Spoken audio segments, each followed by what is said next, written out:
हल्फ को याद रखा गया?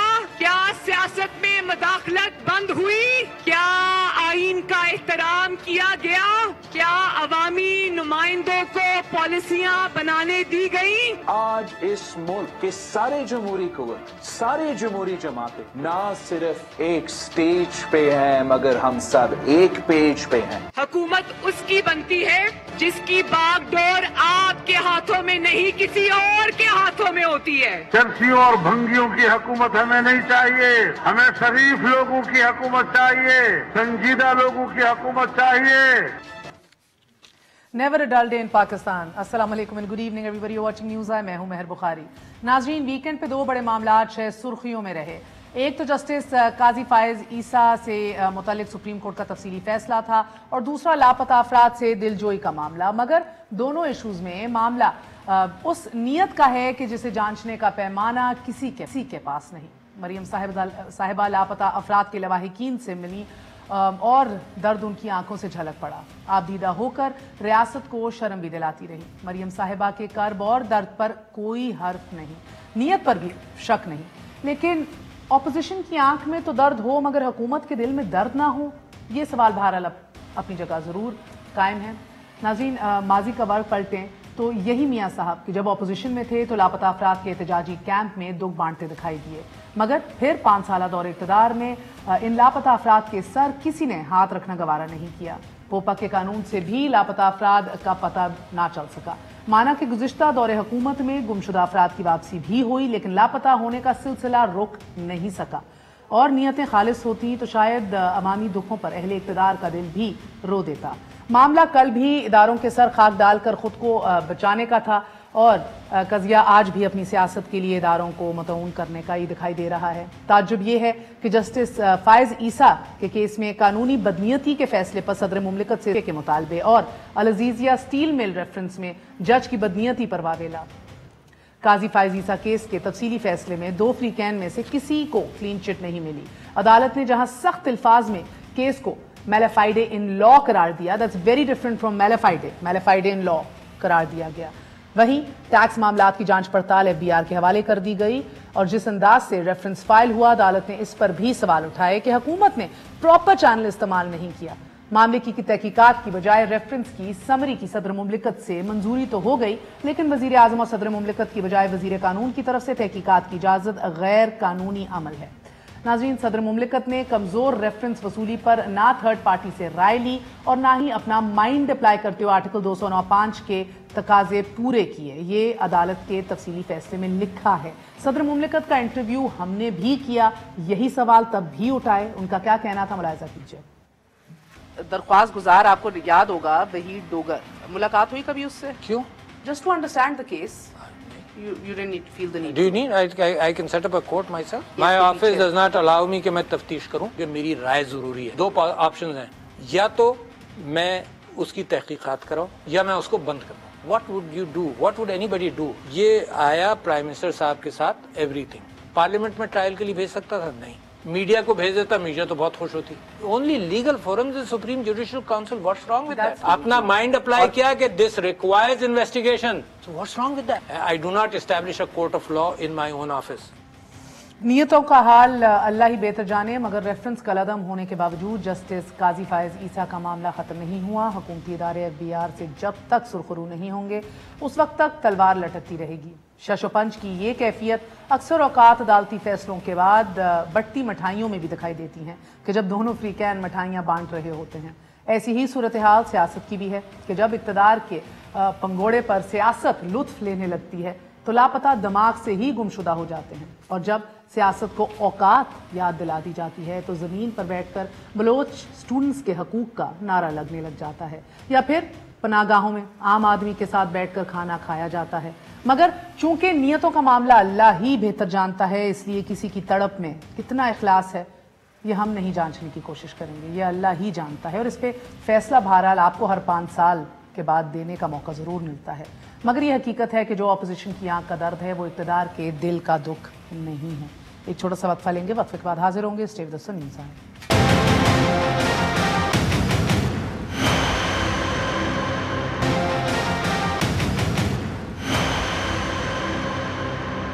वापस आने का शुक्रिया। Welcome once again to news eye. पहले तारुफ करवाए देती हूँ और फिर मुल्क की सियासत की कैफियत भी बतलाए देंगे आपको। हमारे साथ मोहसिन शाहनवाज रांझा साहब हैं, मेंबर कौमी असेंबली हैं, मिनिस्टर ऑफ स्टेट फॉर पार्लिमानी अफेयर्स भी रह चुके हैं। फ़ारूक हबीब साहब हमारे साथ मौजूद हैं, वफाकी पार्लिमानी सेक्रेटरी हैं। हमारे साथ हैदर वहीद साहब मौजूद हैं, सीनियर एनालिस्ट हैं, एंकर भी हैं और एक सीनियर वकील की हैसियत से भी हमारे साथ शरीक रहेंगे गुफ्तगू में। आप सबका बहुत बहुत शुक्रिया। अस्सलाम वालेकुम। मैं मोहसिन शाहनवाज रांझा साहब आपसे आगाज करूंगी। फरमाइएगा सर कि यानी कि मुझे लग रहा है कि पिछले चंद दिनों के अंदर हमने फिर से हर किस्म की एक्सट्रीम देख ली है। हिज़्ब इख्तिलाफ ने भी सारे जो गिले शिकवे करने थे वो भी लेवल पे ले गए, चर्सियों भंगियों की हुकूमत करार दे दिया और तो बहुत कुछ पहले ही कह दिया था। फिर हिज़्ब इख्तिलाफ को भारत और इजराइल की लॉबी इस्तेमाल करने के भी ताने मिल गए, यानी कि बीच में कुछ रह गया है सर? देखें, बड़ी अजीब सी बात है। मैं यही बात कर रहा हूँ कि इसका मतलब ये है कि आज से 10 साल पहले इमरान खान साहब इजराइल और इंडिया की लॉबी करते थे। जब वो अदारों के बारे में बात करते थे, इंडियन टीवी चैनल्स के प्रोग्राम्स में बैठ के अदारों के बारे में बात करते थे, बैरून मुल्क जाके कन्वेंशन में अदारों के ख़िलाफ़ बात करते थे और पाकिस्तान के टॉक शोज़ में बैठ कर अदारों के ख़िलाफ़ बात करते थे, तो सवाल ये उठता है कि क्या इमरान खान साहब उस वक़्त जो आज इंडिया और रॉ का इल्ज़ाम लगा रहे हैं और इजराइल के एजेंडे की बात करें, क्या ये उस वक़्त इजराइल के एजेंडे पे काम कर रहे थे? तो ये तो सेल्फ कॉन्ट्रडिक्टरी बातें कर रहे हैं। और ये तो अगले दिन भी अपने स्पोक्स पर्सन की मीटिंग में बैठ के जो इन्होंने गुफ्तगू की है अदारों के बारे में, वो हाल तो बाहर नहीं आया मीडिया के आगे, लेकिन इन्होंने कहा ये तो तनख्वाहदार तबका इंतहाई डरपोक लोग होते हैं। ये खान साहब की भी जुबान आई है और इनका तहफ़्फ़ुज़ करो मेरे टाइगर्स, ये जो जिसमें मेरा भाई भी शामिल है जो साथ ज्वाइन कर रहे हैं, लेकिन इतना भी तहफ़्फ़ुज़ ना करना कि इनके स्टूजेस लगो। ये अल्फाज थे इमरान खान के अदारों के हवाले से। तो ये तो बेनिफिशरी है इस सारे अमल के, सारे प्रोसेस के। तो ये जिस तरीके से बात कर रहे हैं और खुद कह चुके हैं कि अदारों के बारे में मैंने आपकी पुरानी गुफ्तगू भी बताई और फिर अगले दिन एक टॉक शो में भी कहा कि समझदार हैं, बेहतर बहुत चीजें समझते हैं, आइन और कानून पे भी गहरी नजर रखी हुई है। तनख्वाहदार को डिफाइन कर देना, किसका जिक्र हो रहा था? मुझे जरा आपकी आवाज में थोड़ी सी इंटरप्शन आई है, काइंडली सवाल दोहराइए। सर, तनख्वाहदार से मुराद क्या थी? किसका जिक्र हो रहा था स्पेसिफिकली? जी, तनख्वाहदार से मुराद यही था, जब कराची वाला वाकया हुआ तो उस पर रेंजर्स पे भी गुफ्तगू हुई कि जी वो इन्वॉल्व हैं। पुलिस के वो आईजी ने कहा कि मुझे सेक्टर कमांडर की तरफ लेके जाया गया, वहाँ पे दफ्तर में रखा गया। तो वो भी अदारे ना, तो ये उनके कॉन्टेक्स्ट में बात कर रहे थे कि ये तनख्वाहदार लोग हैं, ये कमजोर लोग हैं और अब ये डर जाएंगे। ये इमरान खान साहब कह रहे थे। इस तरह की गुफ्तगू तो इमरान खान साहब खुद क्या करते रहते हैं, तो सर फिर जो गुफ्तगू वो खुद करते हैं उसी कॉइन में उनको जवाब देना मकसूद है कि वो समझें, यानी चर्सियों भंगियों की हुकूमत और इस तरह के ताने कसना। बाकी जो आपके एमएनएज एमपीएस ट्विटर पे कह रहे होते हैं सोशल मीडिया के ऊपर, वो भी बहरहाल शायद मेरे लिए भी दोहराना सही ना हो, मगर मैं फारूक हबीब साहब आपके पास आऊंगी। बताइए ये डेमोक्रेटिक स्पेस कहाँ गई जो आप लोगों ने तो फुल अवेल की थी 2014 के अंदर, और उसको फ्रीडम ऑफ स्पीच भी कहा था, freedom of association, political association भी अपना राइट समझा था, एहतजाज को भी अपना आईनी हक समझते हुए भरपूर इस्तेमाल किया था, और अब बात 3 जल्सों में गद्दारी के मुतरादिफ हो गई है। क्या हुआ और इतने धोरे में यार क्यों है सर? देखें, बात यह है कि ये फ्रीडम ऑफ स्पीच वाला मामला जो है वो अपनी जगह के ऊपर मौजूद है। वो पाकिस्तान का आइन जो है वो आपको इख्तियार देता है, लेकिन उसी फ्रीडम ऑफ स्पीच के अंदर, उसी आइन के अंदर ये भी लिखा हुआ है कि आप जो पाकिस्तान के इदारे हैं उन इदारों के खिलाफ जो है वो हर्जा सराई नहीं कर सकते, उनके खिलाफ आप बेजा इल्जाम तराशियां नहीं कर सकते। और देखना भी ये है ना कि जो शख्स ये काम कर रहा है कि वो किस पोजीशन के अंदर है। अब नवाज शरीफ साहब जो हैं वो खुद आइन से भी भागे हुए हैं, कानून से भी भागे हुए हैं। वोट को इज्जत देने वाले ना वोटर को इज्जत देने को तैयार हैं, ना वो कोर्ट को इज्जत देने को तैयार हैं, ना कानून को इज्जत देने को तैयार हैं। और बात ये है कि ये जो एक तसलसल है ना, जो अब मियाँ साहब पहले किसी और से बातें करवाते थे, अब उनकी जुबान के ऊपर आ गया। डाउन लीक्स भी उसी की मुहरकात में थी। और जो बुनियादी चीज है, ये सर मियां साहब का बयानिया ज्यादा उसमें जातियात और जाती जख्म की झलक आ रही है, या वाकई हमारे तारीख के जो हमारे मसले हैं उनको वो नरेट करें? उस पर बाद में जाएंगे। मगर फारूक साहब मुझे एक बात बताइएगा, आप लोग इजरायली एजेंट का ताना आपका लीडर पिछले एक दिहाई से ज्यादा सुनता रहा है, मौलाना साहब की तरफ से, डिफरेंट क्वार्टर्स की तरफ से।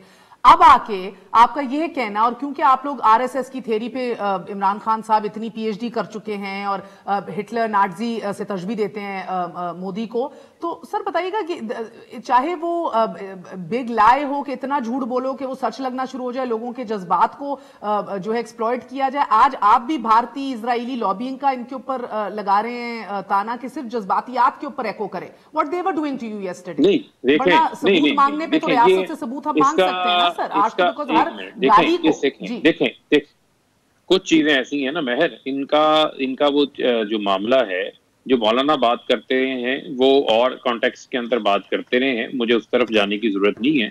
मैं तो इसके ऊपर फोकस करना चाह रहा हूँ। जिस चीज को आज समझ लें, आज अगर आप भारतीय मीडिया को देखें तो मियां साहब की जो तकारीरें हैं या इनके जो जलसे हैं, उनको हेडलाइंस के ऊपर, ब्रेकिंग न्यूज के तौर के ऊपर गैर मामूली जो है वो कवरेज फराहम की जा रही है।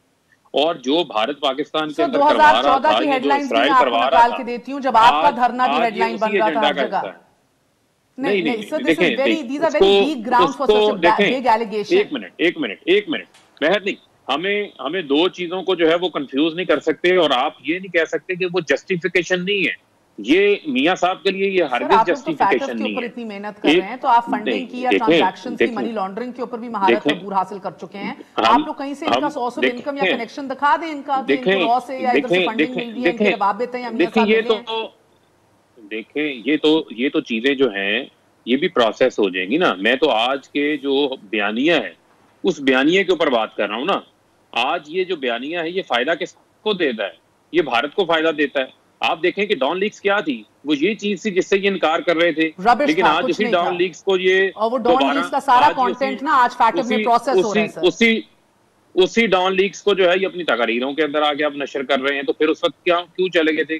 जब मेमोगेट का मामला आता है तो उस वक्त वकील बन के चले जाते हैं। सुन लेना, उस वक्त वकील बन के काला कोट पहन के सुप्रीम कोर्ट चले जाते हैं, उस वक्त भी ना जाते तो फिर दोहरा म्यार तो इनकी सत्ता के ऊपर है ना। जब ये इक्तदार से बाहर होते हैं या इक्तदार में आना होता है तो उस वक्त जो है वो इनका जो बयानिया है वो और होता है। और जब इक्तदार से बाहर बैठे हैं, जब एहतसाब का मामला है, जब इनकी एनआरओ कोई नहीं मिल रहा है इनको, जिन्होंने ये बयानिया इख्तियार कर लिया जो इदारों के खिलाफ है, जो मुल्क की अफवाज को कमजोर कर रहा है, मुल्क को कमजोर करने के मुतरादिफ है, ये ना करें। हम तो इनको कहते हैं कि आप जो इशूज हैं उन इशूज के ऊपर बात करें। मुझे लगता है कि बिल्कुल गलत है, एक ओवरऑल तारीख का जायजा लेना चाहिए। मगर हैदर साहब मैं आपकी तरफ आऊंगी, मुझे बताइए there so much irony in all of this, यानी कि एक विशेष साइकिल है जो रिपीट होती रहती है। मैंने इब्तिदाइये में भी बताया कि मरियम नवाज शरीफ साहिबा का उनकी नीयत पे शक नहीं, मगर उनका आबदीदा होकर बैठना, उनका इतना दर्द महसूस होना, लापता अफराद की इतनी बातें करना, इट वाज लाइक डेजा वू। ये सब कुछ मैं 2008 की हुकूमत के बाद हम सब देख चुके हैं। नवाज शरीफ साहब के अंदर भी यही दर्द तड़पा था। नवाज शरीफ साहब ने 2012 में बात की थी कि हिसाब मांगा जाए, ये मुआशरा कैसा है, इस मुआशरे में इंसाफ नहीं है, इधर कैसे लोग लापता अफराद लापता हो जाते हैं। इतना दर्द था, उन्होंने इन्वेस्टिगेशंस का जिक्र किया, then he came into power और सब कुछ खत्म हो गया, ही फॉरगॉट एवरीथिंग। अब मरियम बीबी याद करिए, सेम फॉर इमरान खान, भुगतते रहे हैं 10 से 15 साल, ये बात सुनते रहे ये इसराइली लॉबी का एजेंट है, ये फलां है, ये ढमकाना है, और शादी भी इसने किससे की थी। आज घूम फिर के वही इल्जाम लगा रहे हैं ऑपोजिशन पे।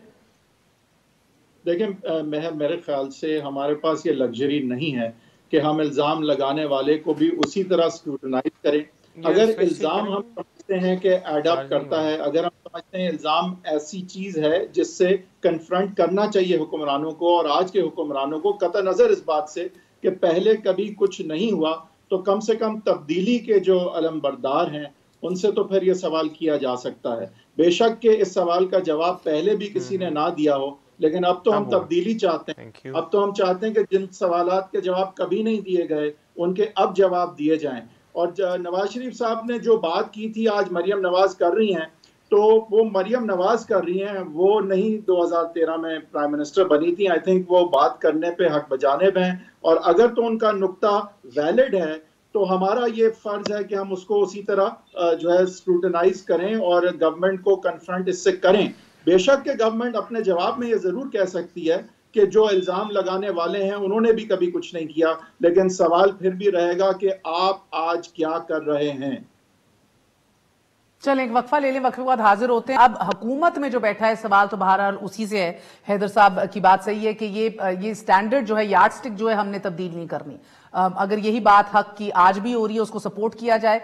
आईना भी दिखाना हमारा काम है, उस पर भी बात करेंगे। और तफसीली फैसले को देखना बड़ा जरूरी है, क्योंकि बहुत सी चीजें हाईलाइट हुई हैं, मगर होम्योपैथिक्स ही थोड़ी सी बात एंड ऑफ द डे तक लग रही है, क्योंकि पब्लिक में आ चुका है फैसला। So it is in the public domain.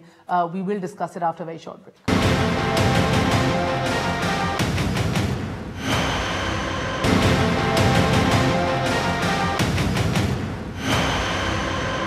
वापस आने का शुक्रिया। Welcome once again to news. नाज़रीन, आजकल बहुत गुफ्तगू है थर्ड फोर्स की। आजकल बहुत गुफ्तगू है कि कौन मुल्क चला रहा है। बिकॉज डिटेल जजमेंट में जस्टिस फायज़ ईसा केस के अंदर जिक्र हुआ है बहुत सी चीज़ों का। उसके अंदर उसके दौरान ही अटॉर्नी जनरल अनवर मंसूर खान ने इस्तीफ़ा भी दे दिया था, और जिस दिन दिया था बहुत सी खबरें थी स्पेसिफिकली जिनको अदालत ने कहा था ये नहीं छपेंगी, इनका नहीं जिक्र होगा। कोई ऐसी बात जो आज भी रिपीट हम शायद नहीं कर सकते टेलीविजन पे, की थी अनवर मंसूर खान साहब ने। और बादज़ां इस्तीफे के बाद उसी शाम जब उनका इंटरव्यू किया था तो उन्होंने कहा था कि उनको ये खबर बड़े इन्फॉर्म्ड हलकों से और क्वार्टर्स से मिली थी। इशारा उनका वाज़ेह था। एक दफा मुलाहिजा कीजिए। सर्वेलेंस नहीं हुई है किसी सूरत में। This was an information given by someone, मगर ठोस क्रेडिबल सोर्सेस थे आपके। सर, ये हुकूमत को या कुछ अहम लोग जो भी होते हैं स्ट्रेटेजाइजिंग में, उनको मालूम था that you will say this, या that was spur of the moment and you just said it? मेरे पास ये इन्फॉर्मेशन आई थी और जाहिर है कि रेलेवेंट क्वार्टर से आई थी, और जाहिर है कि जब दी जाती है इन्फॉर्मेशन तो उसका मकसद ये नहीं होता है कि हम खामोश होकर बैठ जाएं। एंड वो फिर आपकी डिस्क्रिप्शन पे था कि आप इस्तेमाल करें इस इन्फॉर्मेशन को कि नहीं। एग्जैक्टली। सो ये उनको इन्फॉर्मेशन रेलेवेंट क्वार्टर्स से दी गई और यही इशारा था कि वो इस्तेमाल की जाए। लेने के देने पड़ गए, फंस गए, इस्तीफा देना पड़ा शाम को। कुर्बानी के बकरे भी यही बने। इनसे ये पूछा था मैंने उसी शाम। और आज ख्वाजा आसिफ साहब लेजिस्लेशन के हवाले से एक और एलिगेशन लगा रहे थे हुकूमत वक्त पर। उनका भी इशारा वाज़ेह था। मुलाहिजा कीजिए। तो लेजिस्लेशन के लिए भी सिलेक्टर्स की मदद की जरूरत होती है। आप लेजिस्लेशन खुद नहीं करा सकते, आप लेजिस्लेशन भी खुद नहीं करा सकते, और FATF के ऊपर जो कुछ हुआ है और उसके बावजूद भी हमने पूरा तावन किया है, फिर भी जो है आप जो है ग्रे लिस्ट से पाकिस्तान को नहीं निकाल सके। जी रांझा साहब, मैंने तो दो अलग अलग चीजें दिखा दी सर, आप कुछ कहना चाहेंगे? देखिए, जहां तक ये लेजिस्लेशन वाला सवाल है, ये तो बिल्कुल एक हकीकत है कि ये तो इनके MNAs जो हैं वो इजलास में दिलचस्पी नहीं लेते। जब इनको वोट करवाना पड़ता है तो इनके MNAs की जो हाज़िरियाँ हैं वो ना इनके पार्टी कोशिश करके लगवा सकती है, बल्कि इनको दफातर में फ़ोन करने पड़ते हैं और ऑफिस से फ़ोन इनके लोगों को MNAs को कराए जाते हैं कि आज इजलास है, लेजिस्लेशन होनी है और आप वोट डालने आए। इनकी पार्टी का तो कोई ओहदेदार फ़ोन नहीं करता। इनकी हाजिरी यकीनी बनाती है, तो आपको भी तो मिलती है ना, और आपको भी वही अर्ज करती है कि लेजिस्लेशन की जाए। देखिए, हमें अर्ज करना मिलना दो चीज़ें हैं। एक तो अगर हुकूमत की काबिलियत, हमें तो अर्ज करते होते तो फिर हम इख्तलाफ क्यों करते? हमने तो आखिर में इख्तलाफ कर दिया था जहाँ पे हमने देखा कि इंक्रोचमेंट हो रही है। हाँ, जहाँ पे इंक्रोचमेंट हुई, जहाँ पे फंडामेंटल राइट्स ब्रीच हो रहे थे जिस कानून में, और जो हम बात करते थे वो जब मान ली जाती थी तो ये पीछे, जहाँ पे हुकूमत मान लेती थी कि ये गलत है, वो क्लॉज हम डिलीट करवा देते थे, और जहाँ पे हुकूमत नहीं मानती थी वहाँ पे आपने देखा कि स्टैंड ऑफ हो गया। 4 बिल्स के ऊपर, ATA के ऊपर, एंटी टेररिज्म एक्ट में स्टैंड ऑफ हुआ जब आपकी सर्वेलेंस की इजाज़त बाज़ाब्ता तौर पे दे दी गई। हमने कहा ये तो प्राइवेसी का राइट ब्रीच होगा। आप इन्वेस्टिगेशन ऑफिसर को विदाउट वारंट अरेस्ट करने की इजाज़त दे दी। हमने कहा राइट टू फेयर ट्रायल जो है कॉन्स्टिट्यूशन देता है वो ब्रीच होगा, और उन पर हमारा इख्तलाफ हो गया और हम खड़े हुए और हमने पीछे हमने उस पर स्टैंड लिया। वो तो सारा आपने देखा भी कि पार्लियामेंट में जो मामला हुआ, वोटिंग तक बात गई और 10 वोटों का फ़र्क भी रहा। तो हम तो इनकी बात नहीं मानते, लेकिन ये इस काबिल नहीं है कि ये कानून साजी कर सकें, ये इस काबिल नहीं है कि ये हुकूमत चला सकें, ये इस काबिल नहीं है कि ये महंगाई पे काबू पा सकें, ये इस काबिल नहीं है कि ये आज़ादी जो इजहार राय का जो आपका हक है उसको यकीनी बना सकें। ये इस काबिल नहीं है कि मिसिंग पर्सन जो हैं उनके केसेस को निपटा सकें। ये इस काबिल नहीं है कि मोटरवेज़ के ऊपर औरतों की जो जानो माल गैर महफूज हो गई है उसकी हिफाजत कर सकें। ये एक मैं समझता हूँ पाकिस्तान के लिए हमारी हुकूमत जो है ये एक पाकिस्तान की आजमाइश है, एक अजाब अलाई है। अच्छा मगर रांझा साहब का कलामी माफ गो के इस मैं तफसीली फैसले का बात करूंगी कि सर गो के ये कहा गया तफसीली फैसले में जस्टिस फाइज ईसा केस के कि प्रोसीजरल इरेगुलरिटीज तो बहुत थी मगर कहीं भी वजीर आजम या प्रेसिडेंट के ऊपर मेलेफाइड इंटेंट या बदनीयती जाहिर नहीं हुई, नहीं पकड़ी गई। देखिए उसमें एक चीज हुई है कि जो सदर साहब हैं जनाब सदर, ये तो पता लग गया ना, साबित हो गया कि उन्होंने एक इन्फॉर्म्ड ओपिनियन नहीं फॉर्म की जो कि उनको 2095 आर्टिकल के नीचे फॉर्म करनी चाहिए थी। तो ये भी कह दिया गया he failed to form informed opinion. अब उनको जब फेलियर हो गया तो मींस के उन्होंने अपने कॉन्स्टिट्यूशनल ओथ की वायलेशन कर दी। तो हम तो ये अब समझते हैं और इस पर गुफ्तगू भी होगी कि हम प्रेसिडेंट को इम्पीच करें, प्रेसिडेंट ऐवान में आए और वो जवाब दें कि जनाब आपने जो ये अपनी ओपिनियन फॉर्म की, लॉ मिनिस्टर फरोग नसीम साहब जो हैं उनकी राय गलत थी। नीचे शहजाद अकबर ने जो प्रोसेस किया कि वज़ीर आज़म सदर से मंजूरी कराए बगैर उन्होंने एक अदलिया के जज के ऊपर इल्ज़ामात जो थे लगा दिए। आर्टिकल एक जो सेक्शन 116 है इनकम टैक्स ऑर्डिनेंस का, उसके नीचे जो प्रोसीजर अडॉप्ट किया जाना चाहिए था वो प्रोसीजर अडॉप्ट नहीं हुआ। तो उसके नतीजे में हुकूमत को अब हमें कहते हैं ना वोट को इज्जत दो, ये कहते हैं ये क्या, हम इनको कहेंगे अदालत को इज्जत दो। अब दो अदालत को इज्जत और लो इस्तीफे अपने वजीर कानून से, शहजाद अकबर से और सदर से, जिन्होंने एक अदलिया के ईमानदार जज के ऊपर इल्ज़ाम लगाया और उसकी रेपुटेशन को लॉस किया, उसकी बीवी बच्चों की लाइफ जो थी वो आपने एट स्टेक कर दी, बल्कि थ्रेट्स तक जाना शुरू कर दी। आपकी एक नेग्लिजेंस, बल्कि I would say it is a criminal negligence.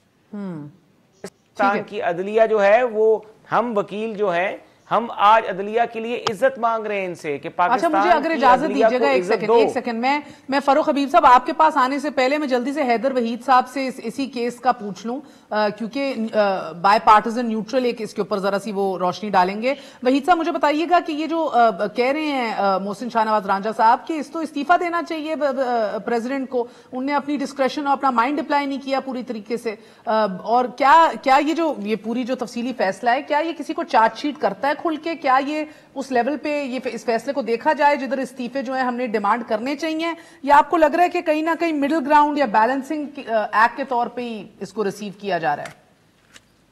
देखें मेहर, इसमें सुप्रीम कोर्ट के सामने एक अलमिया था। एक तरफ आज़ादी, अदलिया की आज़ादी, आइन की बालादस्ती पे अगर तो ये रेफरेंस एक वार था तो वहाँ तहफ़्फ़ुज़ करना ज़रूरी था अदलिया का। दूसरी तरफ ये भी ज़रूरी था अदलिया के लिए कि ये तासुर ना जाए कि एक जज जो है वो बालातर है किसी भी अकाउंटेबिलिटी से। इन दो एक्सट्रीम्स के दरमियान ऑपरेट करना था सुप्रीम कोर्ट ने। वो नहीं चाहती थी कि कोई भी अदलिया के खिलाफ वार कामयाब हो, और दूसरी तरफ वो ये भी नहीं चाहेगी कि ये लगे कि कोई भी जज किसी भी पाकिस्तानी की तरह अकाउंटेबिलिटी से बालातर है। अब जो फैसला आया है उसमें अनलाइक इवन इफ्तिखार चौधरी साहब के केस के जो फैसला आया है वो ये है कि लीगल डिविएशंस कानून से इस हद तक हट के काम किया गया है कि मेलेफाइडी इन लॉ उसको तस्वर किया जाएगा।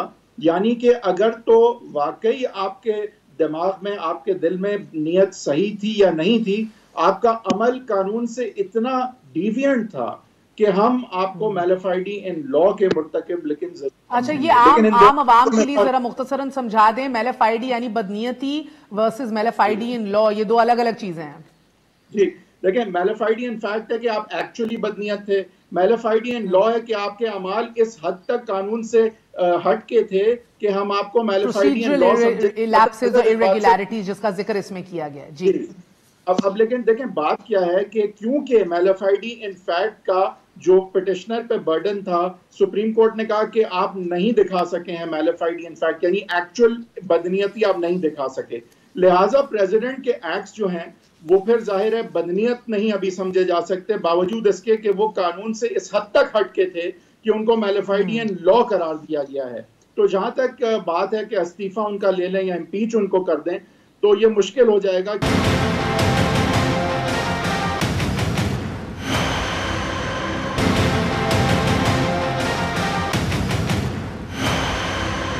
I will get to this Haider साहब कि क्या सदर मुमलिकत के किरदार को रीडिफाइन हमें करने की जरूरत है अभी कि नहीं है, मगर उससे पहले फारूक हबीब साहब मैं आपके पास आऊंगी। उनने मैलेफाइडियन लॉ का जिक्र और एक्सप्लेनेशन दे दिए वहीद साहब ने, मगर still sir the fact remains कि आपसे ना तो एक चीफ ऑफ आर्मी स्टाफ की एक्सटेंशन का मामला सही तरह प्रोसेस होता है, ना आपसे एक रेफरेंस सही तरह फाइल होता है। यानी ये सब कुछ पहली बार आने की वजह से है या मसला कोई बाकी ना अहली का है? देखें, मैं ही समझता हूं कि और worse yet is somebody else pulling the shots. देखें बात यह है कि बहुत सारी उम्मीदें और बहुत सारी ख्वाहिशात और बहुत सारी मिठाइयां जो हैं वो तैयार पड़ी हुई थी इस फैसले से हवाले से, लेकिन जो फैसला आया उन उम्मीदों के ऊपर जो है वो पानी फिर गया। चाहे वो आपके इल्म में है पटिशनर के हवाले से अभी हैदर वहीद साहब ने कहा कि वो बदनीयती साबित नहीं कर सके, बड़ा कैटेगोरिकली इसके अंदर लिखा हुआ है। इसी तरीके से शहजाद अकबर के हवाले से कोई मामला नहीं आया, इसी तरीके से जो है वो वजीर कानून के हवाले से कोई ऐसी चीज सामने नहीं आई, ना आजम के सामने ना प्रेसिडेंट के हवाले से कुछ अदालत ने नहीं लिखा। और जहां तक रही बात सर्विलेंस के हवाले से, जासूसी के हवाले से, उसको भी फैसले सर आइए ना सर, आप क्या बात कर रहे हैं भाई, मेरी गलती हो जाती है, थोड़ा लिख पढ़ के हम भी आ जाते हैं sir. Hang on sir, the president received wrong advice from the attorney general and the law minister described as the chief architects of the reference on the strengths and weaknesses of the reference. एक minute जी, मुझे बड़ा लंबा फैसला है, आप हर पैरे के ऊपर कुछ ना कुछ जो है वो जरूर लिखा हुआ है, लेकिन जो मैंने चीज पढ़ी वो मैं आपको पढ़ के सुना देता हूँ। अभी आप कहते हैं तो मैं अभी आपको अपने फोन से सुना देता हूँ जो उन्होंने बात की है उसके अंदर।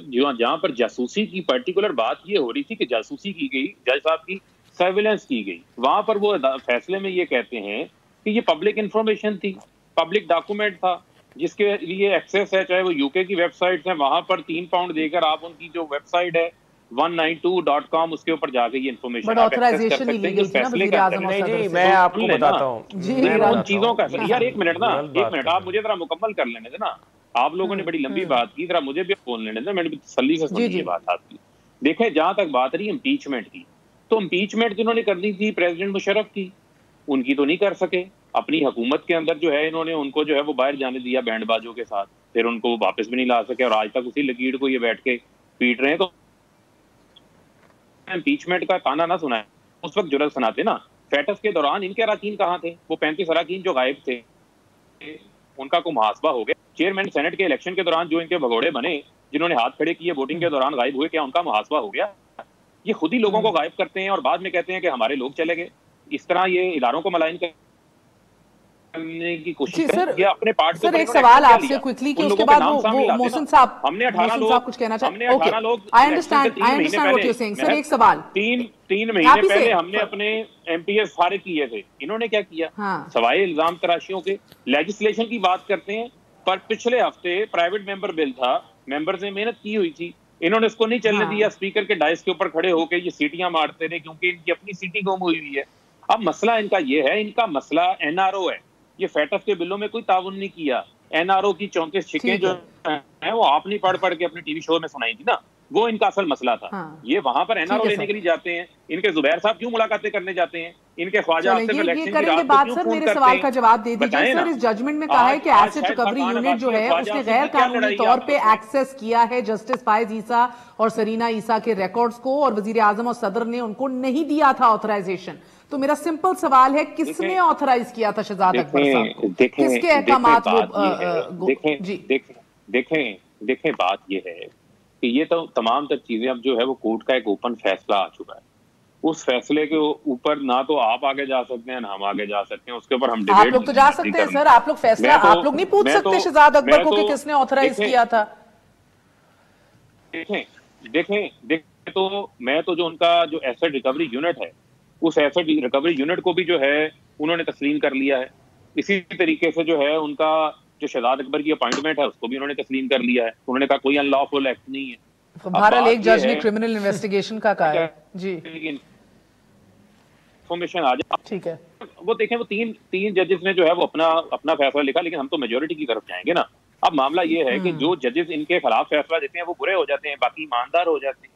फिर सवालात तो बहुत उठते हैं ना। फिर तो हदैबिया पेपर का मिल का केस का फैसला भी सामने आएगा ना, जो बंद हुआ था। मैं तो नाम तो नहीं लेता, लेकिन वो फेवर किसको मिली थी वो सबके सामने। अब बात ये है कि इन तमाम, फिर जो फैजाबाद धरने के हवाले से जो बात की जाती थी वो भी उन्होंने डिनाई कर दिया, मेजोरिटी फैसला नहीं कि उसकी बुनियाद के ऊपर ये केस नहीं है।